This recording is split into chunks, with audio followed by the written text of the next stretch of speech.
നമസ്കാരം Chelsea fans, football fans, welcome back to ചെൽസിക്കാരൻ channel. വീണ്ടും പുതുവത്സര ആശംസകൾ എല്ലാവർക്കും വേണ്ടിയിട്ട്. അപ്പോൾ ഈ ഒരു വീഡിയോ നമ്മൾ ഇതുവരെ ഈ സീസണിൽ നടന്നിട്ടിരിക്കുന്ന പ്ലെയർ റേറ്റിംഗ്സിനെ കുറിച്ചുള്ള വീഡിയോ ആണ്. ഈ വീഡിയോന്റെ പുറകിൽ ഒരു ചെറിയ ചരിത്രമുണ്ട്. എന്താ സംഭവം എന്ന് വെച്ച് കഴിഞ്ഞാൽ, ഈ വീഡിയോ ചെയ്യാൻ വേണ്ടിയിട്ട് ഞാൻ ഇതുവരെ ഓൾറെഡി 45 മിനിറ്റിന്റെ വീഡിയോ ഞാൻ റെക്കോർഡ് ചെയ്ത് വെച്ചു. 45 എന്ന് പറഞ്ഞാൽ ആദ്യം ഒരു 30 മിനിറ്റിന്റെ വീഡിയോ അത് ഭയങ്കരമായിട്ട് കൂടിപ്പോയി, അത് കട്ട് ചെയ്തു. പിന്നെ 15 മിനിറ്റിന്റെ ഒരു വീഡിയോ റെക്കോർഡ് ചെയ്തു, ആ വീഡിയോ ഡിലീറ്റ് ആയിപ്പോയി. പിന്നെ മൂന്നാമത് റെക്കോർഡ് ചെയ്യാൻ പോയപ്പോഴാണ് ചെറിയ ഇന്ററപ്ഷൻ വന്നിട്ട് പിന്നെയാണ് ഞാൻ ഇപ്പൊ ചെയ്തുകൊണ്ടിരിക്കുന്നത്. സോ ഇതൊരു നീണ്ട സാഗയാണ്. ഇതൊരു നിങ്ങളൊന്നും അറിയാത്ത പോലെ, ഈ പറയുന്ന പോലെ ബിഹൈൻഡ് ദ സീൻസ്. അപ്പൊ ഇന്ന് വീഡിയോയിൽ നമുക്ക് ഗോൾ കീപ്പർ മുതൽ forwards and then finally പോച്ചറ്റിനോ rating ഇതുവരെ ത്രൂ ഔട്ട് ദ സീസൺ. അപ്പൊ നമ്മൾ ഈ ത്രൂ ഔട്ട് ദ സീസൺ സംബന്ധിക്കുമ്പോൾ നമുക്ക് എന്താ പറയുന്നത് വെച്ച് കഴിഞ്ഞാൽ റീസൻസി ബയസ് എന്ന് പറഞ്ഞൊരു സാധനം വരും. അതായത് ഈ ഇടയ്ക്ക് നടന്ന കളികളായിരിക്കും ചിലപ്പോൾ നമ്മൾ കൂടുതൽ വിലയിരുത്തുക. അങ്ങനെയല്ല, മൊത്തത്തിലൊരു സീസൺ എങ്ങനെ ഉണ്ടായിരുന്നു, പ്ലെയർ അവൈലബിലിറ്റി എങ്ങനെ ഉണ്ടായിരുന്നു, പിന്നെ ഈ പറയുന്ന പോലെ ചില പ്ലേയേഴ്സ് ഒരുപാട് ഗെയിം ടൈം കിട്ടിയിട്ടില്ല, അപ്പൊ അതുകൊണ്ട് ചിലപ്പോൾ അവർക്ക് ഞാൻ റേറ്റിംഗ് കൊടുത്തു എന്ന് ഞാൻ വരില്ല. എന്തായാലും നിങ്ങളുടെ അഭിപ്രായം, പ്ലെയർ റേറ്റിംഗ് ഈ സീസൺ എന്തായിരുന്നു എന്നുള്ളത് തീർച്ചയായിട്ടും കമന്റ് സെക്ഷനിൽ ഇരിക്കുക. Let's start with the two goalkeepers, Robert Sanchez and Petrovic. Interestingly Kepa സബലാഗി ഉണ്ടായിരുന്നു. കെപ്പർ സബലാഗിനെ റേറ്റ് ചെയ്യുന്നില്ല, പക്ഷെ റോബർട്ട് സാഞ്ചസ് ആൻഡ് പെട്രോവിച്ച് രണ്ടുപേർക്കും 7.5 ഔട്ട് ഓഫ് 10 ഞാൻ കൊടുക്കാനായിട്ടുള്ള ഒരു കാരണം, രണ്ടുപേരും ഈ ക്ലബിൽ പ്രീ സീസണിൽ വന്ന ആൾക്കാരല്ല, അല്ലെങ്കിൽ അതിന് ക്ലബ്ബായിട്ട് യോജിച്ചു പോകാനായിട്ട് ഒരു സമയം കിട്ടുന്ന ആൾക്കാരല്ല. റോബർട്ട് സാഞ്ചസ് ശരിക്കും പറഞ്ഞാൽ സെക്കൻഡ് ചോയ്സ് ഗോൾ കീപ്പർ ആയിട്ട് വന്നു, കെപ്പ ലോണിൽ പോയി ഓട്ടോമാറ്റിക്കലി ഫസ്റ്റ് ചോയ്സ് ആയിട്ട് വന്നു. അത്യാവശ്യം നല്ല രീതിയിൽ അവിടെ മാനേജ് ചെയ്തു. ഒരുപാട് ലോങ് ഷോട്ട്സ് ഒന്നും ഇപ്പൊ നമ്മൾ കൺസിഡർ ചെയ്യുന്നില്ല. അൺഫോർച്ചുനേറ്റ്ലി ആർസണലിനെതിരെ ഒരു എറർ ഒരു പക്ഷേ സാഞ്ചസിന്റെ റേറ്റിംഗിനെ ബാധിച്ചിട്ടുണ്ടാവും എല്ലാവരുടെയും മനസ്സിൽ. ബട്ട് മൊത്തത്തിൽ ഞാൻ ഈ പറഞ്ഞ പോലെ overall rating I think he was 7.5. He is decent, he is solid, അങ്ങനെ വേണമെങ്കിൽ പറയാം. മേ ബി ഒരു 8 ഒക്കെ വരണമെന്നുണ്ടെങ്കിൽ കുറച്ചും കൂടെ പുഷ് ചെയ്യായിരുന്നു. ഒരു 7.5 രണ്ടുപേരും. പെട്രോവിച്ചും അതുപോലെ തന്നെ വളരെ പെട്ടെന്നാണ് പുള്ളിക്കാരൻ ഗോൾ കീപ്പർ സ്ഥാനം ഏറ്റെടുക്കേണ്ടി വന്നത് സാഞ്ചസിന്റെ ഇഞ്ചുറിയിൽ. പക്ഷേ he's been absolutely brilliant, very solid, പ്രത്യേകിച്ച് ലൂട്ടൺ ടൗണിനെതിരെയുള്ള ഒരു മത്സരത്തിൽ. പക്ഷേ വളരെ ചെറിയ സാമ്പിൾ സൈസ് ആണ്. ശരിക്കും പറഞ്ഞാൽ പെട്രോവിച്ചിനെ റേറ്റ് ചെയ്യാൻ പാടില്ല, തീരെ ചെറിയ സാമ്പിൾ സൈസ് ആയതുകൊണ്ട്. ബട്ട് ആ ചെറിയ സാമ്പിൾ സൈസിൽ നമുക്ക് പെട്രോവിച്ചിന്റെ ആ ഒരു സ്കിൽ സെറ്റ് കാണാൻ പറ്റുന്നതുകൊണ്ടാണ് ഞാൻ റേറ്റ് ചെയ്യുന്നത്. ബാക്കി കുറച്ചുപേരെ ഞാൻ റേറ്റ് ചെയ്യുന്നില്ല. സാമ്പിൾ സൈസ് പെട്രോവിച്ചിനെക്കാളും കൂടുതലുണ്ടെങ്കിൽ തന്നെ ഞാൻ റേറ്റ് ചെയ്യുന്നില്ല, കാരണം ഒരുപാട് നമുക്ക് കാണാനായിട്ട് റെഡി ഉണ്ടായിട്ടില്ല. പക്ഷെ പെട്രോവിച്ചിനെ നമുക്ക് റേറ്റ് ചെയ്യാം, കാരണം ഗോൾ കീപ്പർ ഐ തിങ്ക് ഒരു സ്പെഷ്യൽ എന്താ പറയുക, ഒരു റോൾ ആണല്ലോ ഫുട്ബോളിൽ തന്നെ. So Petrovic and Sanchez for me 7.5. Let's go into defenders. Thiago Silva സംശയമില്ല 8 ഔട്ട് ഓഫ് 10. 100% അവൈലബിലിറ്റി. ഫിറ്റ്നസ്, ഇന്നത്തെ കാലത്തെ പിള്ളേർ 18-19 വയസ്സായ പിള്ളേർക്ക് ഫിറ്റ് ആയിട്ടിരിക്കാൻ പറ്റുന്നില്ല. Silva is available 100%. Fantastic, great dedication. ഒരു മിസ്റ്റേക്ക് പറ്റി, ബട്ട് ഓവറോൾ ബ്രില്യന്റ്, ഒന്നും പറയാനില്ല. വളരെ പ്രശംസനീയമായ പെർഫോമൻസുകളൊക്കെ തന്നെയാണ്. ഒരു നല്ലൊരു CB പാർട്ട്ണർഷിപ്പ് പെയറിംഗ് കിട്ടാത്തതിന്റെ ഒരു യങ് സെന്റർ ഫോർവേഡിനെ കൂടെ കിട്ടിയിരുന്നെങ്കിൽ അടിപൊളിയാണ്. But anyway, having said that, than 8 out of 10. Disasi ഒരുപാട് ക്രിട്ടിസൈസ് ചെയ്യുന്നില്ല. കാരണം എന്താണെന്ന് വെച്ച് കഴിഞ്ഞാൽ പുതിയ ലീഗിലേക്ക് വരുന്നു, പുതിയ കൺട്രിയിലേക്ക് വരുന്നു, അഡാപ്റ്റ് ചെയ്യണം, അഡ്ജസ്റ്റ് ചെയ്യണം. പക്ഷെ വന്ന സ്ഥിതിക്ക് ഹീസ് ഡൺ ഡീസന്റ്. ന്യൂകാസലിനെതിരെയും ബ്രൈറ്റനെതിരെയും പുള്ളിക്കാരനെ റൈറ്റ് ബാക്ക് ആയിട്ട് കളിപ്പിച്ചിട്ട് പുള്ളിക്കാരനെ ഇട്ട് വട്ടം കറപ്പിക്കുന്നൊക്കെ പറഞ്ഞ സ്ഥിതിക്കും പുള്ളിക്കാരൻ അവിടെ പെർഫോം ചെയ്തു. ടെമ്പററി റൈറ്റ് ബാക്ക് ആയിട്ട് അവിടെ നിന്നു, ടീമിന് വേണ്ടിയിട്ട് കമ്മിറ്റ്മെന്റ് നടത്തി, അവൈലബിളും ആണ്. മൊത്തത്തിൽ നമ്മൾ നോക്കാൻ തരുന്ന ഒരു മോശമല്ല, പക്ഷെ എന്നാലും അങ്ങനെ എക്സെപ്ഷണൽ പറയാനായിട്ടൊന്നുമില്ല. അതുകൊണ്ട് 6.5 എന്നെ സംബന്ധിച്ച് ഔട്ട് ഓഫ് 10. ബെനുവ ബാദിഷലിന്റെ അവൈലബിൾ ആയതിനു ശേഷമുള്ള മാച്ച് റസ്റ്റിനെസ്സും കാരണം ഞാൻ 5 ഔട്ട് ഓഫ് 10 ആണ് കൊടുക്കുന്നത്. Availability is A major issue. സീസണിൽ തുടക്കം കുറെ നാൾ അവൈലബിൾ ആയിരുന്നില്ല, പക്ഷെ വന്ന കളികളിലൊന്നും അത്രയ്ക്ക് എഫക്റ്റീവ് ആയിട്ട് ബെനോ ബാദിഷലിനെ നമ്മൾ കണ്ടിട്ടില്ല. അങ്ങനെ ഒരുപാട് ത്രൂ ബോൾ പാസസുകളൊന്നും കൊടുക്കുന്നത് ഞാൻ കാണുന്നില്ല. റസ്റ്റിനെസ് ഉണ്ട്, ഫൈൻ, ഫെയർ എനഫ്. ഒരു പക്ഷേ ഈ സീസൺ മുന്നോട്ട് പോകും തോറും ആ റസ്റ്റിനെസ് മാറി കിട്ടും, കാരണം ക്വാളിറ്റി ഉണ്ട് ബെനോ ബാദിഷലിന്, അത് സംശയം വേണ്ട. അപ്പൊ hopefully he will improve in the coming second part of the season. അതുകൊണ്ട് ബെനോ ബാദിഷലിന് ഈ റേറ്റിംഗ്. ലിവായ് കോൾവിലിനെ സത്യം പറഞ്ഞാൽ റേറ്റ് ചെയ്യുന്നത് ശരിയല്ല. എന്തുകൊണ്ടെന്ന് വെച്ച് കഴിഞ്ഞാൽ ഒരു സെന്റർ ബാക്കിനെ പിടിച്ച് ലെഫ്റ്റ് ബാക്കായിട്ട് കളിപ്പിക്കാം, പക്ഷെ എന്നാലും തന്റെ ടീമിന് വേണ്ടി താൻ ഡ്യൂട്ടി ചെയ്തു. പിന്നെ ചെറിയ ഇഞ്ചുറി കൺസേൺസ് ഉണ്ടായി. കഴിഞ്ഞ കളി പ്രത്യേകിച്ച് ലൂട്ടൺ ടൗണിനെതിരെ നല്ല പെർഫോമൻസ് ആയിരുന്നു. അപ്പൊ അത് മാത്രം ഞാൻ ഈ പറഞ്ഞതുപോലെ റീസൻസി ബയസ് ആവരുത്. ഞാൻ പറഞ്ഞ പോലെ ഔട്ട് ഓഫ് പൊസിഷൻ കളിപ്പിച്ചിരിക്കുന്നതും ടീമിന് വേണ്ടി അവൈലബിൾ ആവണോ, ടീമിന് വേണ്ടി ലെഫ്റ്റ് ബാക്ക് കളിക്കുന്നു.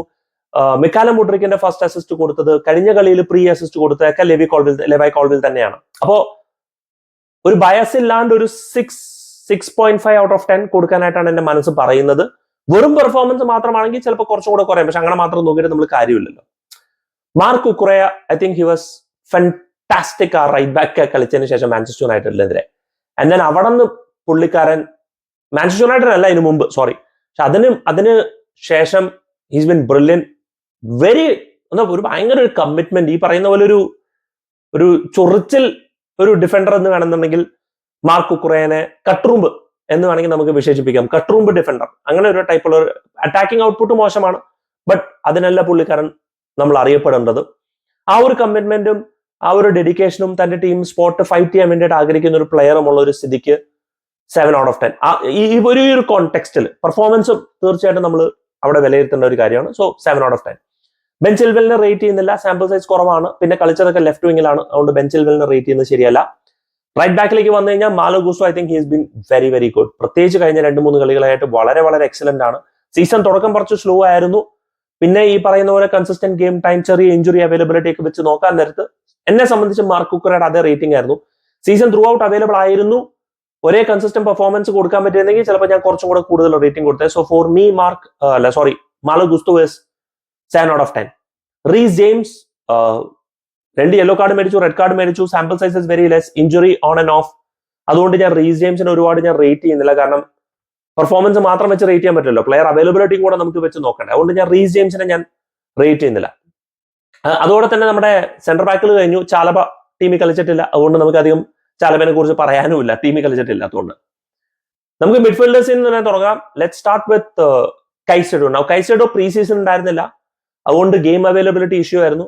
വന്ന് ആദ്യമായിട്ടാണ് ലോൺ ടീമായിട്ട് കളിക്കുന്നത്, പുതിയൊരു ക്ലബിലേക്ക് വരുന്നു, പുതിയൊരു സിറ്റിയിലേക്ക് വരുന്നു, ലണ്ടനിലേക്ക് വരുന്നു. അതിൻ്റെതായ ഒരു ചാലഞ്ചുകൾ കൈസെഡോ ഫേസ് ചെയ്യുന്നു. ലോൺ ടീമായിട്ട് കളിക്കുന്നു. ന്യൂ കാസലിനും ഷെഫീൽഡിനെതിരെ ബ്രില്യൻ പെർഫോമൻസസ് ആയിരുന്നു. അതിനു മുമ്പ് on and off so and so. Luton ടൗണിനെതിരെ ആദ്യ പകുതിയിൽ മോശമായിരുന്നെങ്കിലും രണ്ടാം പകുതിയിൽ പുള്ളിക്കാരൻ നല്ലോണം കളിച്ചു. ചില റാഷ് ടാക്കിൾസ് ഒക്കെ ചെയ്യുന്നു. ഗ്രോ ചെയ്യാനുണ്ട് ആ റോളിലേക്ക്. അപ്പൊ അതുകൊണ്ട് ഞാൻ ഓവർലി ഹാർഷ് ആവുന്നില്ല. സംവെയർ ബിറ്റ്വീൻ 6 and 6.5/10 ആണ് കൈസെഡോന് ഞാൻ കൊടുക്കാൻ ആഗ്രഹിക്കുന്ന റേറ്റിംഗ്. റൂം 11 കുറിച്ച് പറയുന്നില്ല, തൈ ഇഞ്ചുറി കഴിഞ്ഞ് വന്നിരിക്കുന്ന ഒരു പ്ലെയർ ആണ്. ഇതുവരെ കളിച്ചിട്ടില്ല, കളിച്ച ആ കൂടെ 10 മിനിറ്റ്. ലെസ്ലി ഒഗോചുക്കു മോശമല്ല, എന്നാ ഒന്നും പ്രത്യേകിച്ച് പറയാനില്ല. ഒരു 5.5 കൊടുക്കാൻ ഒരു മടി. 5.5/10 വന്നു, തന്റെ ജോലി അവിടെ ചെയ്തു, ഒരു കുഴപ്പമില്ലാണ്ട് ടീം സ്ക്വാഡ് പ്ലെയർ ആയിട്ട് നിൽക്കുന്നു എന്നുള്ളതല്ലാണ്ട് അതിനുപരി നമുക്ക് ഒഗോചുക്കിനെ കുറിച്ച് പറയാൻ പ്രത്യേകിച്ച് ഒന്നുമില്ല. വളരെ റോ ആണ്, വളരെ യങ് ആണ്, ഇനിയും ഡെവലപ്പ് ചെയ്യാൻ കിടക്കുന്നു എന്നുള്ളത് വളരെ വ്യക്തമാണ്. അതുകൊണ്ട് ഒരു ഓവർലി ക്രിട്ടിസൈസിങ്ങോ അങ്ങനെ പ്രശംസനീയമായിട്ടുള്ള കാര്യങ്ങളൊന്നുമില്ല. ബട്ട് അവൈലബിൾ ആയിട്ടുള്ള ഗെയിം ടൈം വെച്ചിട്ട് ഒരു 5.5/10. സാമ്പിൾ സൈസ് കുറവാണെന്ന് അറിയാം, പക്ഷെ എന്നാലും കുറച്ചും കൂടി ഗെയിംസ് അവൈലബിൾ ആയതുകൊണ്ട്. പിന്നെ നമുക്ക് പറയാനുള്ളത്, I think our best player of the season so far, Conor Gallagher. His improvement has been ridiculous.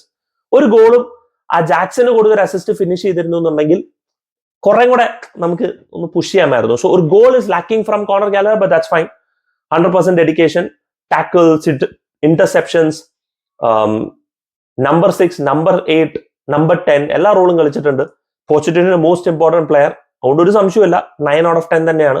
ഗോളും അസിസ്റ്റും വന്നിരുന്നെങ്കിൽ ഒരു 9.5/10 ഞാൻ കൊടുത്തേനെ.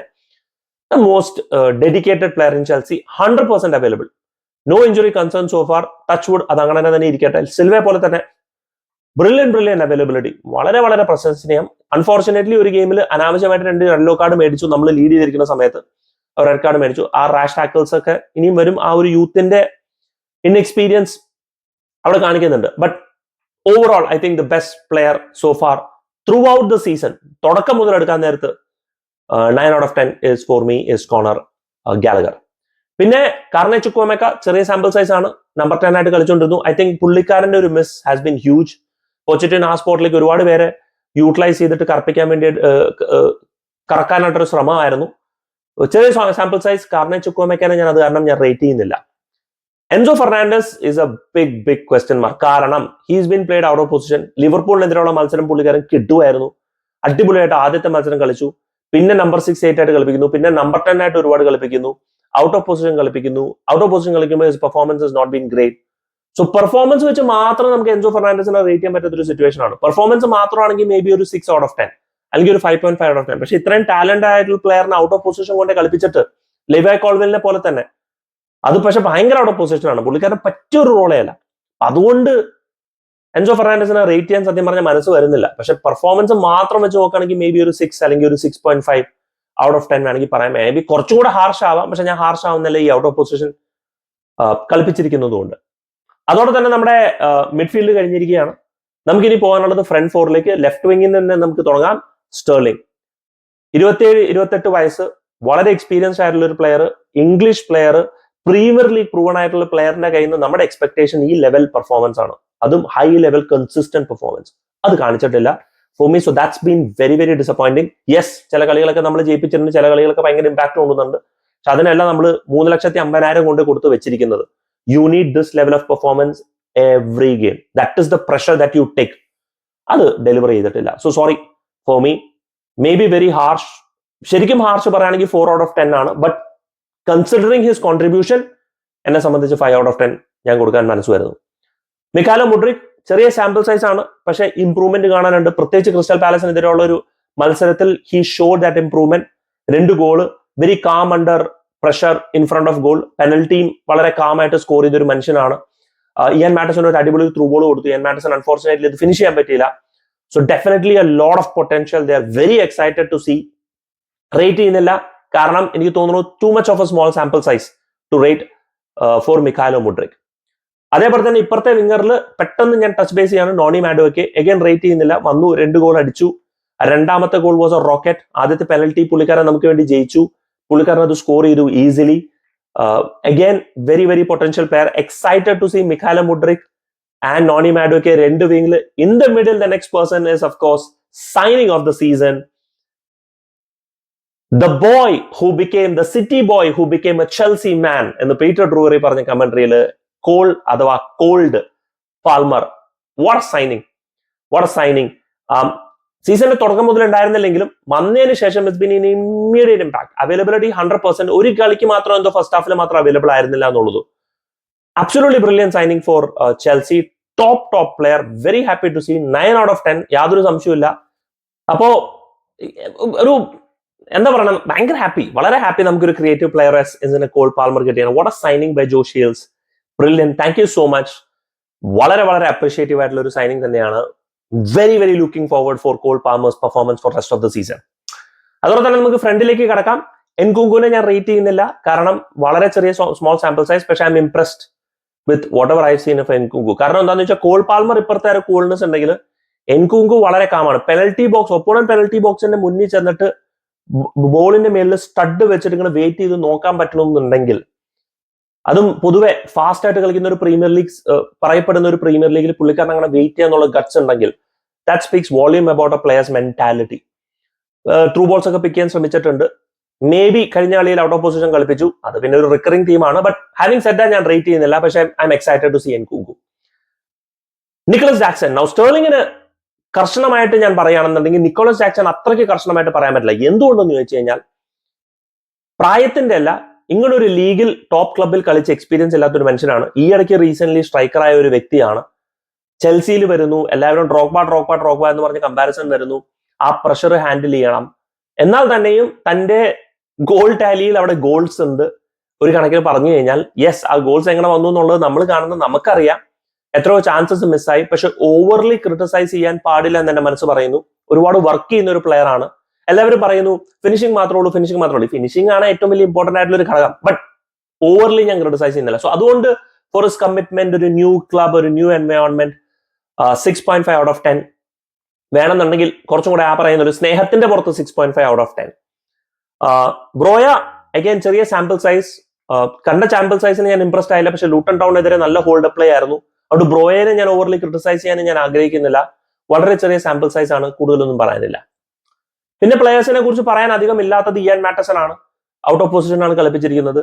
ആൽഫി ഗിൽക്രിസ്റ്റ് വന്നൊരു 5 മിനിറ്റ് ക്യാമിയോ തന്നെ നമ്മളെല്ലാവരും ഇംപ്രസ് ചെയ്തിരിക്കുന്ന തരത്തിലുള്ള പ്ലെയർ ആണെന്നുള്ളത് നമുക്ക് എല്ലാവർക്കും അറിയാം. Looking forward four regular game time for Alfie Gilchrist. അവരൊരു ഗെയിം ടൈം കൊടുത്ത പോച്ചറ്റിനോ ഹാറ്റ്സ് ഓഫ്. റിയലി റെസ്പെക്ട് ആ ഒരു പ്ലെയറിന് കൊടുത്തിരിക്കുന്ന ഒരു അവസരം. പക്ഷെ അതേപോലെ തന്നെ ഇയാൻ മാറ്റസനും ലെഫ്റ്റ് ബാക്കിന് അവസരം കൊടുക്കും എന്ന് നമുക്ക് വിശ്വസിച്ചിരിക്കാം. So finally, speaking of the man of the hour, it's none other than Mauricio Pochettino. So for me, I'm going to be a bit harsh. It is 5 out of 10. ശരിയാണ്, നമ്മുടെ goal scorers goal അടിച്ചിരുന്നു എന്നുണ്ടെങ്കിൽ നമ്മൾ ഇപ്പൊ ശരിക്കും പറഞ്ഞ 5ാമത് 6ാമത് നിൽക്കേണ്ട ഒരു ടീമാണ്. പക്ഷെ ഈ ഇവന്മാര് ഫ്രണ്ടിൽ ഇരിക്കുന്നവന്മാർ ഗോൾ അടിക്കുന്നില്ല. അത് നമ്മുടെ ടീമിനെ ബാധിച്ചു. അതുകൊണ്ട് 5ാമത് 6ാമത് നിൽക്കേണ്ട ഒരു സ്ഥാനമാണ്. അത് ശരിക്കും പറഞ്ഞ ഈ റേറ്റിംഗിനെ എഫക്ട് ചെയ്തിട്ടുണ്ട്. പക്ഷെ അതല്ലാണ്ട് തന്നെ നമ്മൾ ഒരുപാട് കാര്യങ്ങൾ പോച്ചിറ്റിനെ ഇംപ്രൂവ് ചെയ്യാനുണ്ട്. Tactically, player profiling, player positioning. Enzo ഫെർണാണ്ടസിനെ ഒരു പരുവത്തിലാക്കി വെച്ചിട്ടുണ്ട്. അതിന് എന്താവും എന്നുള്ളത് നമുക്ക് അറിയില്ല. So not been a great beginning to the Chelsea in terms of table position playing and all that stuff. Pre സീസണിൽ നമ്മളെ കൊതിപ്പിച്ച് വിട്ടു എന്നുള്ളത് സത്യം തന്നെയാണ്. മുന്നോട്ട് ഇനി ഒരു പക്ഷേ ഇംപ്രൂവ്മെന്റ് ഉണ്ടാവും എന്നുള്ളൊരു പ്രതീക്ഷയിലാണ് ഇരിക്കുന്നത്. So for me Pochettino is 5 out of 10. Anyway, that's my thoughts ഇതുവരെ റേറ്റിംഗിൽ. ഹോപ്പ്ഫുള്ളി ഞാൻ പ്ലേയേഴ്സിനെ ആരെയും മിസ് ചെയ്തില്ല എന്ന് ഞാൻ വിശ്വസിക്കുന്നു. ഇനി ഞങ്ങൾ മിസ് ചെയ്തിട്ടുണ്ടെങ്കിൽ തീർച്ചയായിട്ടും കമന്റ് സെക്ഷനിൽ നിങ്ങളായിട്ട് മെൻഷൻ ചെയ്യാം. Mykhailo Mudryk, Sterling, Noni Madueke, Carney ചുക്വമെക്കനെ കുറിച്ച് ഞാൻ പറഞ്ഞു. There is nothing. David Washington again കുറച്ച് വളരെ ചുരുക്കം ഗെയിം ടൈം കിട്ടിയുള്ളൂ. Lesley Ugochukwu, Conor Gallagher, Caicedo, Enzo Fernandez. പിന്നെ അവിടെ മിഡ്ഫീൽഡിൽ പിവറ്റിൽ ആരും കളിച്ചിട്ടൊന്നുമില്ല. Anyway, that's from my memory. Do let me know guys your thoughts in the comment section. Thank you so much for watching. Signing off, SK from Chelsea Karan.